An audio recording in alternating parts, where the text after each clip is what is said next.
appearance changes in the woman?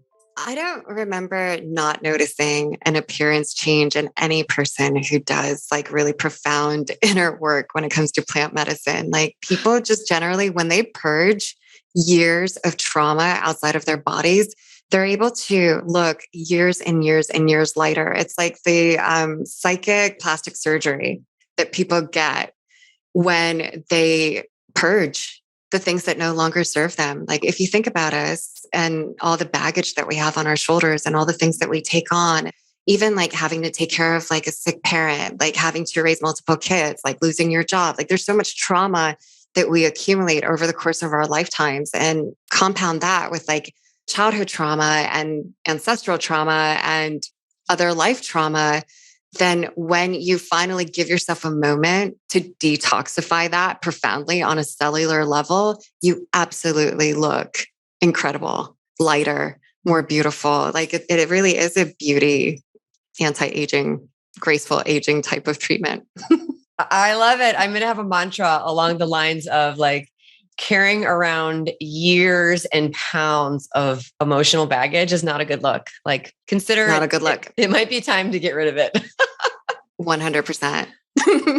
Well, and as you're laughing, okay, so when it comes to San Pedro, I had heard about it because I was working on a book project with Daniel Gutierrez, who has a retreat center in Peru. I was reading his book and I was like, I called him like, Daniel, what is this experience where you're in the daytime, you're outside, and it sounds really lighthearted. And he's like, oh, Wachuma, like, and he started telling me about it. I'd never heard about it because, you always hear what you're exposed to, right? By chance. And I had heard, these dark ayahuasca experiences and all that kind of stuff. And so when I heard about that, I was like, oh my gosh, tell me more. I wanted to learn more. And so that was my first encounter with it. And so as you describe San Pedro, I want to go into the healing properties of it, but I also want to highlight that it is a completely different use, sometimes in terms of even the time of day, but also sort of the effects on the body and while you're going through the experience. So can we just go like deep into San Pedro? I would love that. So San Pedro, for example, is usually after ayahuasca.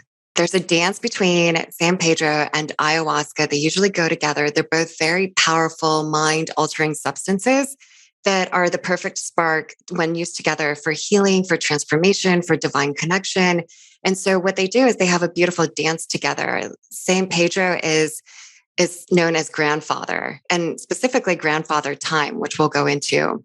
But it's like the divine masculine. And you've got grandmother ayahuasca, grandmother vine. And so she's the divine feminine. And so together, like when they grow, for example, they grow in the Andes mountains. And on one side, you have ayahuasca growing in this lush, tropical, wet, moist yin energy. And on the other side, you have San Pedro growing, which is like more of that bright energy, the yang, in the wind, in the desert, in the dryness. And San Pedro grows erect, about 20 feet up. And so you've got like the masculine and the feminine. And so it's interesting that, shamans use the two together. And so you would do your ayahuasca sessions first, and then ayahuasca goes deep within, where you do the introspection. You go and you travel within your inner depths. And then San Pedro, it meets you on the other side of that when you're coming out and you're spending time in nature, and you need to move a lot because the medicine likes to move. And so you'll be dancing, or you're going to be hiking or walking in nature. And that gives you the ability to slow down time and reflect on your deep exploration that you had during your Aya journeys. So I think it's really beautiful that they have these two, this like masculine feminine relationship within each other and how they're used in the medicine world. And folks listening, like not together at the same time. I'm only mentioning that because I literally heard somebody who